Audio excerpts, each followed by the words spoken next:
कल के क्लास में क्या हुआ था एक बार आप बता देते हमको, अच्छा होता। क्या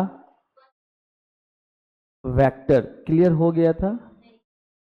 कॉन्सेप्ट फॉर वेक्टर स्टार्ट करना था। गुड। तो बेटा हम लोग देखते हैं कि कॉन्सेप्ट फॉर वेक्टर क्या है, यानी वेक्टर होने का कॉन्सेप्ट है क्या चीज़।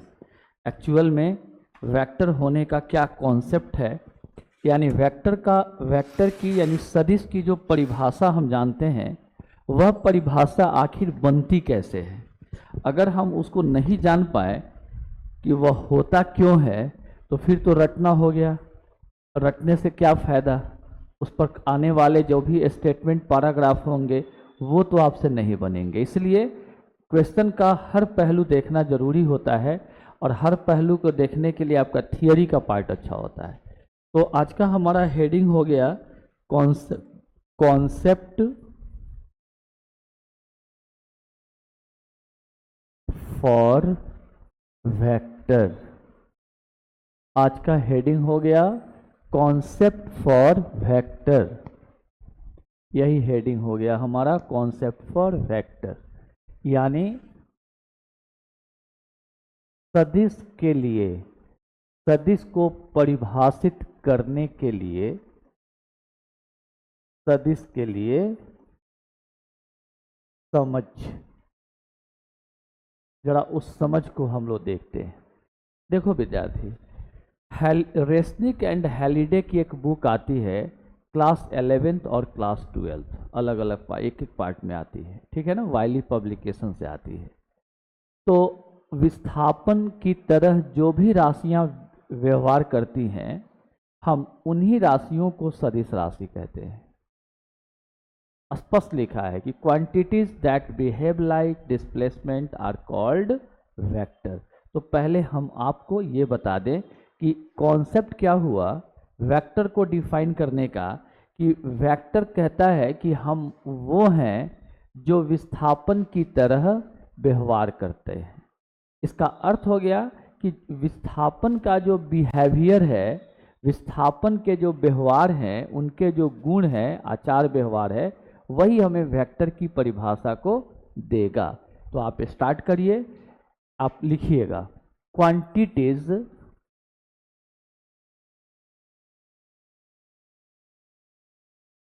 Quantities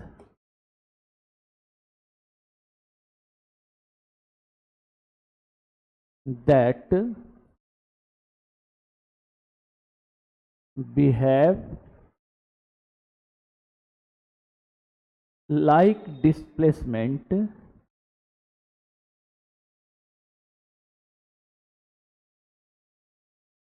is called vector, are called कर दो।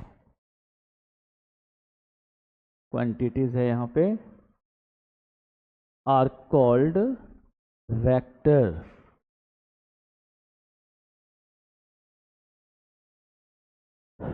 करेक्ट।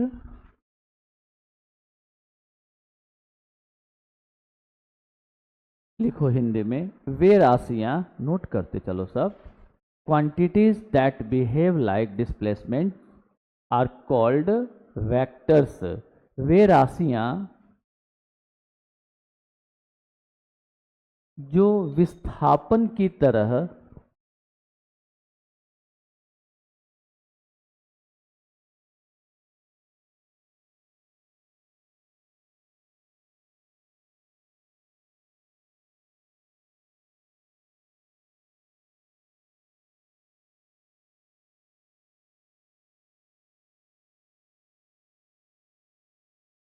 व्यवहार करते हैं,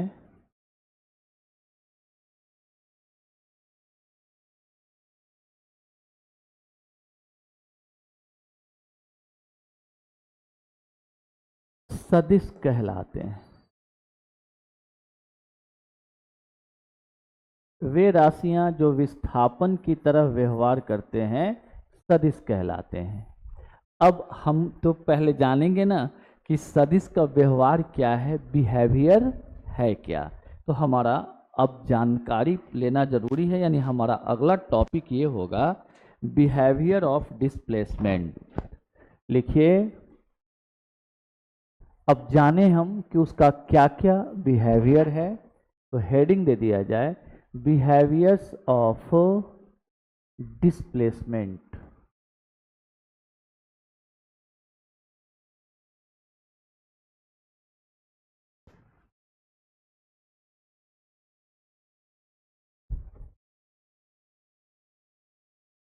विस्थापन के व्यवहार।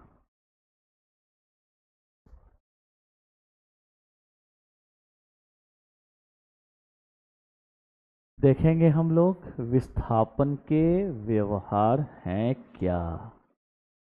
शुरू हो जाए देखा जाए जरा इसको। देखो बेटा ध्यान देना सब।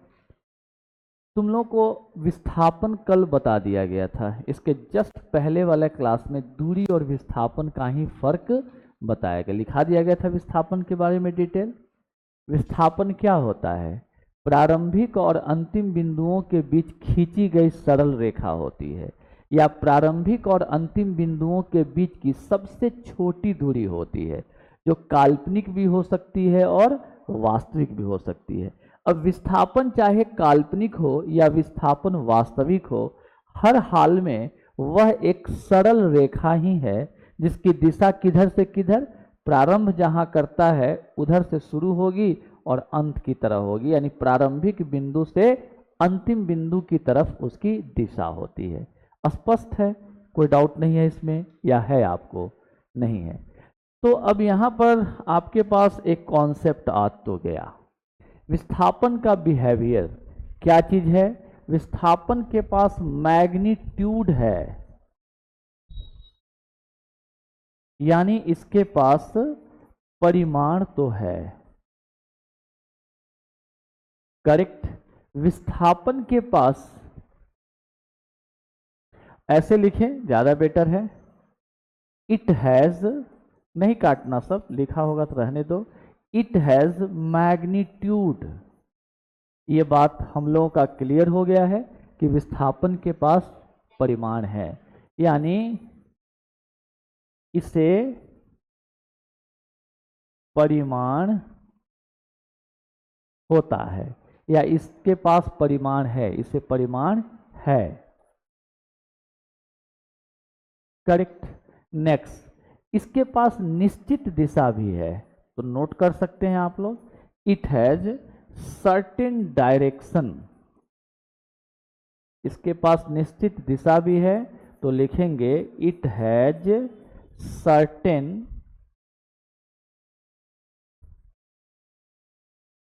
डायरेक्शन। सर्टेन की हिंदी क्या होती है? निश्चित, और दिशा यानी डायरेक्शन, तो इसके पास निश्चित दिशा भी है। अब तीसरा कैरेक्टर देखो, तीसरा नंबर, ये कहता है कि हम स्ट्रेट लाइन है, हम स्ट्रेट लाइन है जिसकी दिशा है प्रारंभिक बिंदु से अंतिम बिंदु की ओर। क्योंकि आप बोल रहे हैं कि निश्चित दिशा है, तो कहता है कि ऐसा करिए कि स्ट्रेट लाइन से कोई चित्र बनाइए, ज्योमेट्रिकल फिगर बनाइए, ज्यामितीय कोई आकार बनाइए, और उस आकार से कोई सूत्र प्राप्त करिए, फॉर्मूला निकालिए। अगर आप उस फॉर्मूला का पालन करते हैं, अगर आप उस सूत्र का पालन करते हैं, तो आप क्या होंगे? सदिश। ठीक है। अगर आप सूत्र का पालन नहीं करते हैं तो फिर आप सदिश नहीं हो सकते, भले ही आपके पास परिमाण भी हो और निश्चित दिशा भी हो। अब वह सूत्र कौन हो सकता है? कहता है कि हमसे सूत्र निकालिए, यानी सरल रेखा से सूत्र निकालिए, क्योंकि सरल रेखा है। तो बेटा अब सरल रेखा से कोई फॉर्मूला निकालने के लिए हम एक स्ट्रेट लाइन अगर खींचें तो क्या इससे फॉर्मूला मिलेगा? नहीं मिलेगा। अगर मान लो यहां से यहां तक O से हम P तक विस्थापित हो गए, एक डिस्प्लेसमेंट यहां मिला, नहीं मिला। अब मान लो P से Q तक चले गए, तो क्या दो विस्थापन से, दो स्ट्रेट लाइन से भी कोई फॉर्मूला मिला? आपके पास ज्योमेट्री में कोई फॉर्मूला है जो दो स्ट्रेट लाइन के लिए हो? तो कम से कम क्या होगा? अब मान लो कि यह O से P गया, P से Q गया, प्रारंभिक बिंदु ये हुआ, अंतिम बिंदु ये हुआ, तो परिणाम क्या मिला, रिजल्ट क्या मिला कि ये मानो अगर ऐसे एक लाइन खींच दें तो बताओ यह कौन सा विस्थापन होगा, काल्पनिक। अगर एक आदमी O से P गया, P से Q गया, तो यह OQ क्या हो गया, काल्पनिक विस्थापन। और कैसा विस्थापन, परिणाम मिला तो परिणामी विस्थापन, यस और नो। यानी O से P गया, P से Q गया, तो परिणाम क्या मिला, मानो O से Q गया। अगर ऐसा रास्ता बन जाए तो O से Q गया। तो यह कहा कि चलो ये भी विस्थापन, ये भी विस्थापन, और ये इन दोनों विस्थापनों का परिणाम मिला, यानी परिणामी विस्थापन है। ध्यान देना, मजाक नहीं है बेटा, ये सबसे इस पूरे फिजिक्स का हार्ट है, प्राण है, दिल है, धड़कन है। अगर ये आपका गड़बड़ है तो आप रट जाइएगा पूरा फिजिक्स। हम आपको बता रहे हैं, ध्यान दीजिएगा, यहीं से फिजिक्स का आपको उत्पत्ति है। अब जरा ध्यान दो। तो अब कहता क्या है कि इसके लिए फॉर्मूला तो अब निकाल सकते हैं, क्योंकि त्रिभुज के लिए फॉर्मूला है, ट्रायंगल के लिए, त्रिभुज के लिए हमारे पास फॉर्मूला है। तो हम क्या कर सकते हैं, O से P के लिए A मान लिया, P से Q के लिए B मान लिया, और ये परिणामी विस्थापन को C मान लिया। अब सवाल ये होता है कि अगर हमको पूछना, अगर जानना पड़े कि इस विस्थापन और इस विस्थापन के बीच का कोण क्या ये है, तो पक्का नहीं है, क्योंकि विस्थापन के पास निश्चित दिशा है। तो इसकी दिशा, OP की दिशा किधर हो गई, आपकी तीर बता रहे, इसकी दिशा तो ऐसे है, बोलो हाँ या ना। और ये क्या किया, जैसे ऐसे जाना था और ऐसे मुड़ गया, बोलो हाँ या ना, बताते हैं, रुको। जैसे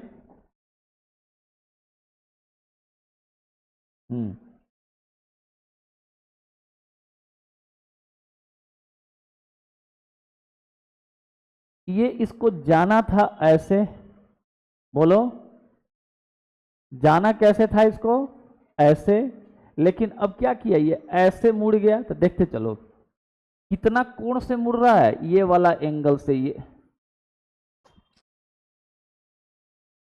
जाना था इसको ऐसे, अब इतना एंगल से ये क्या किया, मुड़ गया यहां पर। तो कितना एंगल से मुड़ा, इतना एंगल से मुड़ा। यही वाला एंगल A और B के बीच का कोण है, ये वाला कोण A और B के बीच का नहीं है। तो सबसे पहले यहां हम लिख सकते हैं कि फ्रॉम द फिगर, चित्र से क्या मिला बेटा, क्या मिला चित्र से, कि थीटा क्या है, तो यह A और B यानी OP विस्थापन और PQ विस्थापन के बीच का कोण है। इसको लिख सकते हैं हम एंगल बिटवीन द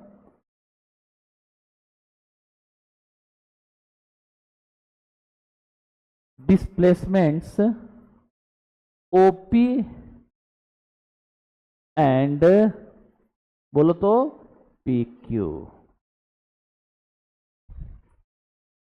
OP विस्थापन और PQ विस्थापन के बीच का कोण है। कोई डाउट है, आराम से इसको समझ गए आप। अब यहां देखो, हमको इस त्रिभुज के लिए कोई फॉर्मूला निकाल लेना है। तो त्रिभुज के लिए तीनों भुजाओं के बीच और इस कोण के बीच का फॉर्मूला चाहिए, बोलो। तो त्रिभुज के अंदर का कोण हमें पता होना चाहिए, जो इन दोनों के बीच का कोण नहीं है, लेकिन इनके बीच का कोण, अगर तीन रेखाएं होती तो इन दोनों रेखाओं के बीच का कोण यही होता। विस्थापन है इसलिए यह कोण है। तो अब ये पूरा कोण 180 का होगा, तो यह एंगल कितने का हो गया, 180 माइनस थीटा। तो 180 माइनस थीटा क्या दोनों विस्थापनों के बीच का कोण है, तो नहीं, इन दोनों भुजाओं के बीच का कोण है। और दोनों विस्थापनों के बीच का कोण कौन है, थीटा, जो हमने यहां लिख दिया।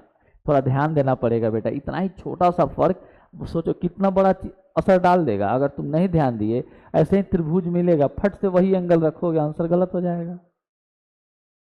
अब आओ तुम जरा ध्यान से देखो यहाँ। अब हमको क्या चाहिए, इनके बीच का संबंध चाहिए। तो आप लोगों को पता है कि किसी भी त्रिभुज में कोण के सामने की भुजा का वर्ग बराबर होता है बाकी दोनों भुजाओं के वर्ग का जोड़ माइनस 2 गुना दोनों भुजाओं के वर्ग का दोनों भुजाओं का गुणनफल इंटू कॉस थीटा।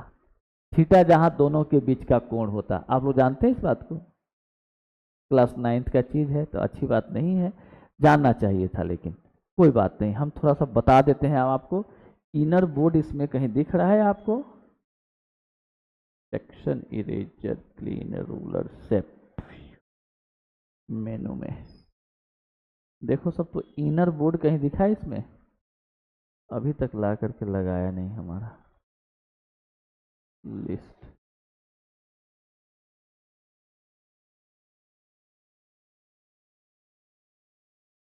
बैक करो इसको, आ जाओ। अच्छा, हम एक रफ करते हैं, एक रफ कर देते हैं। जरा देखो, मान लो यह कोई त्रिभुज है। यह त्रिभुज कैसा भी बना सकते हो, ऐसे बना सकते हो, जैसे मन करे बना सकते हो। एक त्रिभुज है, कोई त्रिभुज बना सकते हो। इसकी भुजा ए, इसकी भुजा बी, इसकी भुजा सी, इन दोनों भुजाओं के बीच का कोण अल्फा है। अब हमको क्या करना है, जैसे मान लो हमको निकालना है, रुको फिगर यहां बनाते हैं, जगह मिलेगा। मान लो कोई त्रिभुज है, ये कोई भी त्रिभुज हो सकता है।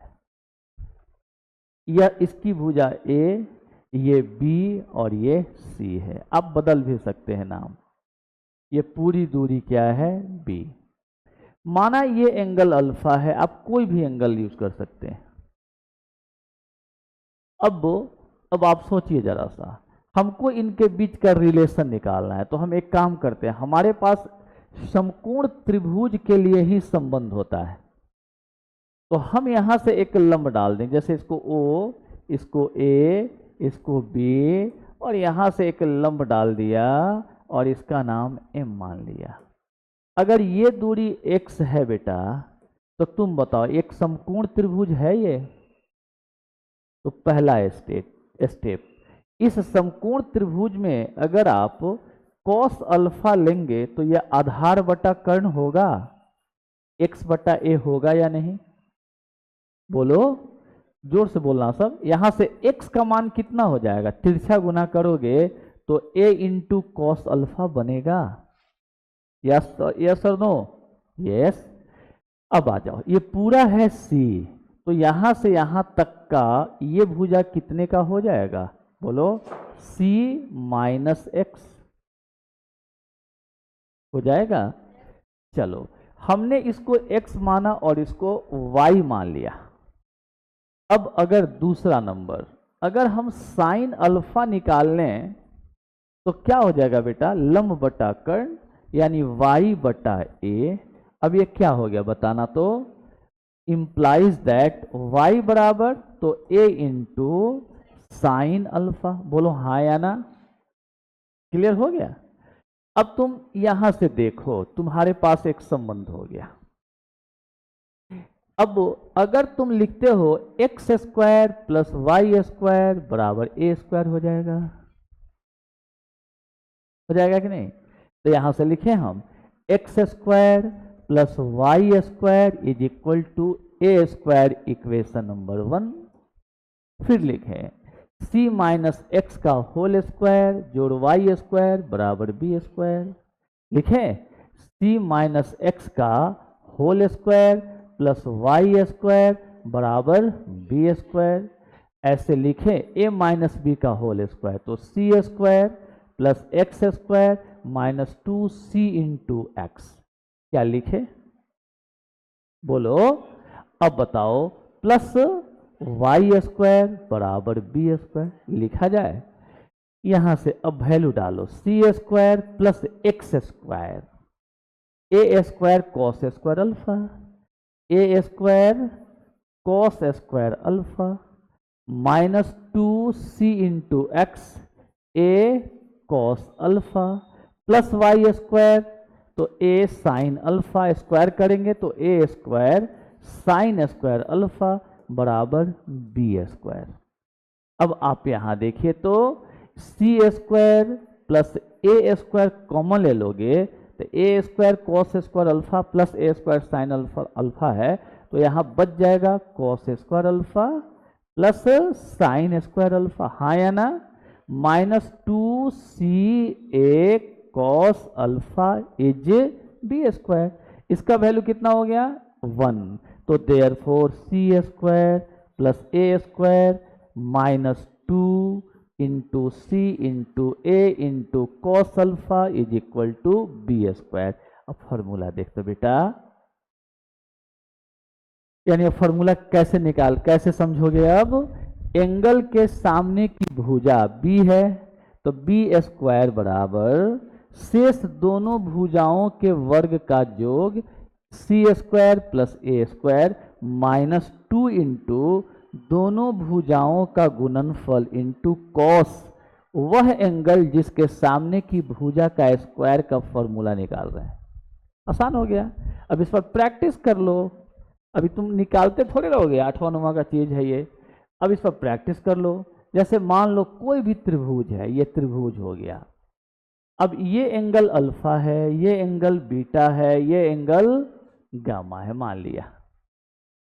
यह साइड ए है, यह साइड बी है, यह साइड सी है। अब फॉर्मूला ए बी सी से मत याद रखिएगा, फॉर्मूला कहाँ लिखा हुआ है उससे याद रखिएगा। अब मान लो हम अल्फा के सामने की भुजा का वर्ग निकाल रहे हैं, तो सी स्क्वायर बराबर, यह एक फॉर्मूला तुम्हारे वेक्टर चैप्टर को दो दो लाइन में बना देगा, भारी भारी न्यूमेरिकल को दो दो लाइन में तोड़ देगा, जिसको बैठ के 2 पन्ना कैलकुलेशन करोगे तुरंत कैलकुलेशन हो जाएगा। एंगल के सामने की भुजा कौन है सी, तो सी स्क्वायर बराबर, बाकी दोनों इसको छोड़ो, अब इसका कभी काम नहीं पड़ेगा। इस दोनों भुजाओं का वर्ग का योग a square plus b square minus 2 into a into b into cos alpha. अब अगर हम गैमा के सामने के साइड का स्क्वायर लिखना चाहें तो ए स्क्वायर का क्या फॉर्मूला होगा, b square plus c square और minus 2 into b c cos gamma. अगर बीटा के लिए फॉर्मूला लिखे तो बीटा का सामने का साइड क्या है बी, तो बी स्क्वायर बराबर, बोलो सब,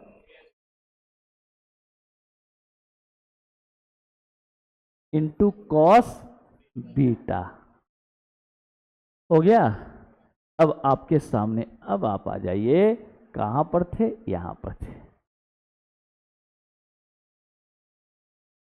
अब लिख दीजिएगा, तो यहां पर 100 इस ट्रायंगल में 180 माइनस थीटा के सामने का साइड कौन है सी, तो यहां पर क्या लिख सकते हैं कि c square is equal to, बोलते चलो सब, b square minus 2 a b cos कितना एंगल 180 माइनस थीटा, जितना है उतना लिखेंगे। अल्फा रहता तो अल्फा लिखते, 180 माइनस थीटा है 180 माइनस थीटा लिखेंगे। देयरफॉर सी बराबर, तो square root a square plus b square, और बेटा कॉस 180 माइनस थीटा लिखा चुके हैं, minus cos theta, sine 180 minus theta plus sine theta, और cos 180 minus theta minus cos theta, ये फॉर्मूला है। तो कॉस 180 माइनस थीटा बराबर माइनस कॉस थीटा, तो minus minus plus 2 a b cos theta. यहां लिख लेंगे since cos 180 degree minus theta is equal to minus cos theta, ये formula हो गया, सबका स्क्वायर रूट हो गया। तो अब विस्थापन क्या बोला कि सुनो, मेरे लिए एक फॉर्मूला निकाला तुम, और सबसे छोटा फॉर्मूला बना। ऐसा क्यों?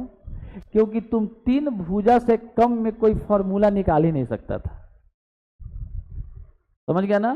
तुमको वो मना नहीं किया है कि 3 ही से निकालो, वो कहता है 10 से निकालो, लेकिन तुम 4 भुजा लेगा तो और फॉर्मूला भारी होगा, 5 लेगा और ज़्यादा इस्तेमाल करना होगा। तो सबसे आसान से जब काम चल जाए तो भारी क्यों? बोलो हाँ या ना।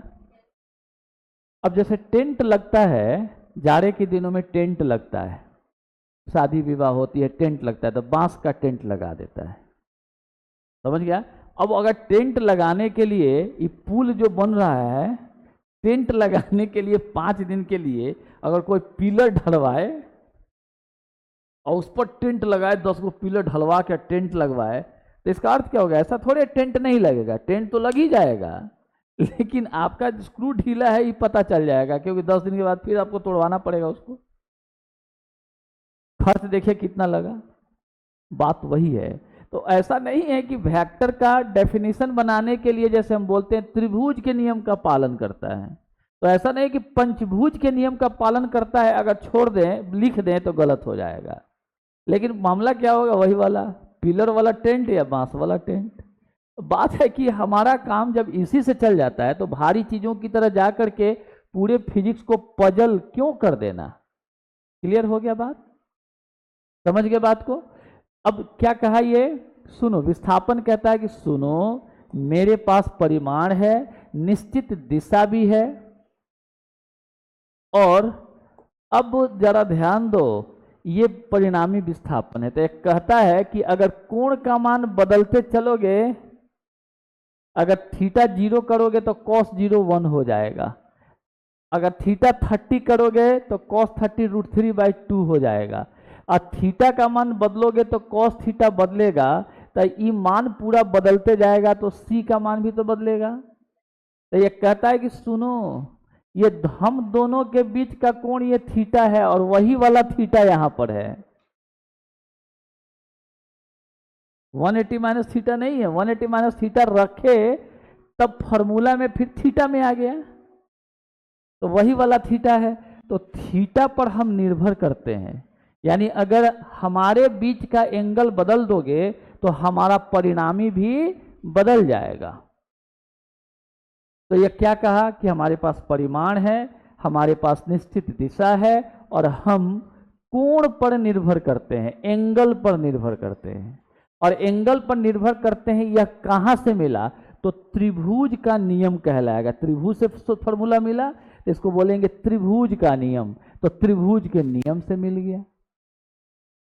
बोलो हाँ या ना। तो हम क्या बोलेंगे कि अब विस्थापन कहता है कि सुनो, मेरा व्यवहार क्या है? तो मेरे पास परिमाण है, निश्चित दिशा है, हम कोण पर निर्भर करते हैं, अर्थात त्रिभुज के नियम का पालन करते हैं।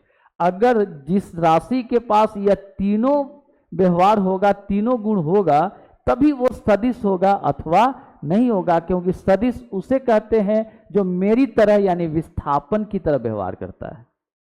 अब तुम बताओ बेटा, विस्थापन की तरह व्यवहार करने वाला सदिश कहलाएगा, तो व्यवहार कौन कौन सा होना चाहिए? परिमाण, निश्चित दिशा, कोण पर निर्भर होना, अर्थात त्रिभुज के नियम का पालन करना। अब ये जिसके पास है वो सदिश कहलाता है। तो थोड़ा सा डायरेक्ट इसको पढ़ लेने से बेटर होता है कि यह हुआ कैसे, इस बात को जान लें। तो क्या हो गया, दिमाग तुम लोग का फ्रेश हो गया कि वेक्टर को कैसे डिफाइन किया जाता है और क्यों ऐसा किया जाता है। तो अब हम वेक्टर का डेफिनेशन बना सकते हैं। क्या बनाएंगे बोलो? वह राशि जिसके पास परिमाण हो, निश्चित दिशा हो, और वह कोण पर निर्भर करता हो, अर्थात त्रिभुज के नियम का पालन करता हो, तो उस राशि को हम सदिश राशि कहते हैं। बोलो हाँ या ना। क्लियर हो गया? तो क्या इस बात को लिख दें हम? तो यहां लिखते हैं। अब डेफिनेशन ऑफ वेक्टर बेटा यहां देखो सब विद्यार्थी, डेफिनेशन ऑफ वेक्टर यानी सदिश की परिभाषा।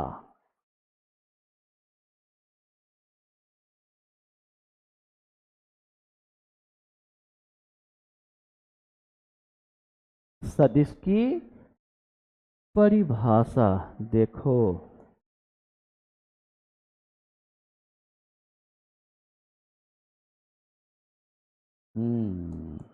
तो हम लोग लिखते हैं इसकी परिभाषा, the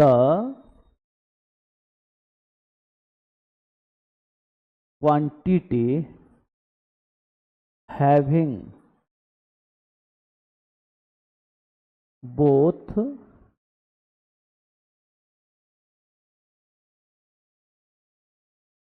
magnitude and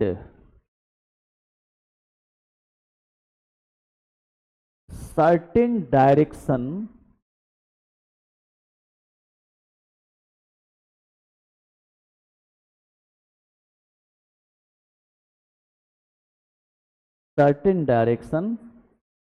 is called vector if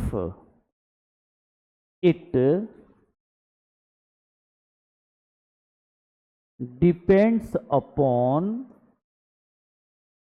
an angle, that is, if it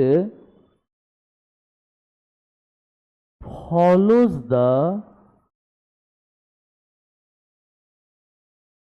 triangle law. इसी को बेटा वेक्टर का अलजबरा भी बोलते हैं, ठीक है ना। इसी को फिर लिख सकते हो, that is if it follows the vector algebra. Vector algebra और भी आगे मिलेगा, मतलब यहां पर हम आपका लिख दिए। क्लियर हो गया। वह राशि जिसके पास परिमाण है, वह राशि जिसके पास परिमाण और निश्चित दिशा दोनों होते हैं सदिश कहलाता है यदि वह कोण पर निर्भर करता है, अर्थात त्रिभुज के नियम का पालन करता है। तो लिख सकते हैं इसको हम लोग, बोलो तो क्या लिखें, बोलो। वह राशि, बोलना बेटा, बोलो सब। वह राशि, हाँ, जिसके पास परिमाण और, बोलो सब, निश्चित दिशा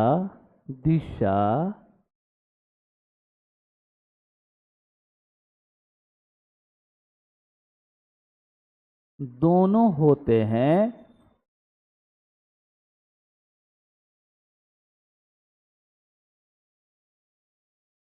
सदिश कहलाती है यदि वह कोण पर निर्भर करती है, अर्थात यदि वह त्रिभुज के नियम का पालन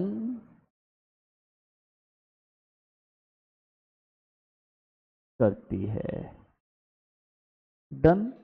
अब इसका एक एग्जाम्पल, इसका जरा हम लोग एग्जाम्पल देखते हैं, इसका उदाहरण। तो उदाहरण में क्या लिखें, विस्थापन, डिस्प्लेसमेंट।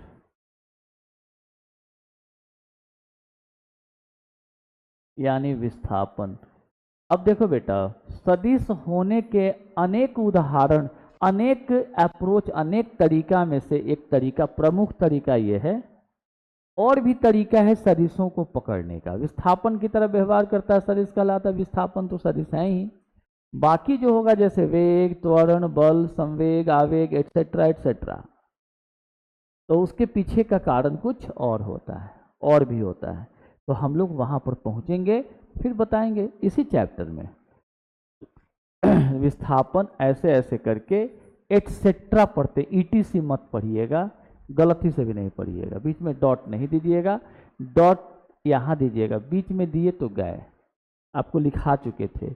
एट एक लैटिन पूरा शब्द है, वर्ड है, और सेट्रा लैटिन का अपना पूरा शब्द है। इसी का अर्थ होता है एंड सो ऑन, इसके आगे तक, एंड सो फोर्थ इसके आगे तक, इसी को हिंदी में बोलते हैं इत्यादि। अब इसका संकेत कैसे बनाते हैं, तो एट तो पूरा लिख ही दिए, तो डॉट कैसा, और सी से सेट्रा है, सी के बाद डॉट दे सकते हो, एटसेट्रा। सी फॉर सेट्रा, एट तो अपना पूरा शब्द है, तो एटसेट्रा, ईटीसी है भी नहीं है, एट तो बोलेंगे ही। अब कोई मान लो यह गो है, अब कोई बोले जियो, जैसे ईटी, एट तो एक शब्द है, वैसे ही जियो कहेगा आई जियो, आई गो मैं जाता हूं, तो कोई कहता है कि आई जियो, बोलो ही गोज, तो कोई बोलता है ही GOES, गोज बोलता है बेटा। तो वैसे ही यह ईटी बोलना गलत होता है, एट और सी फॉर सेट्रा, तो एटसेट्रा ही बोलिएगा, ईटी से ना बोल करके। क्लियर हो गया। तो हमारे पास एक कॉन्सेप्ट आ गया कि वेक्टर का डेफिनेशन बनता कैसे है और वेक्टर कैसे डिफाइन किया जाता है। क्लियर। तो यह चीज़ आपका एकदम क्लियर हो गया, इसको आप नोट कर सकते हैं, कर लीजिए नोट इसको।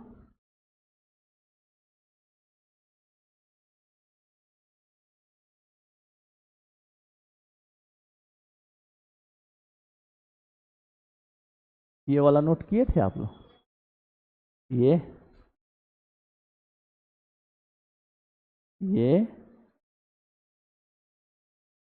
यहीं से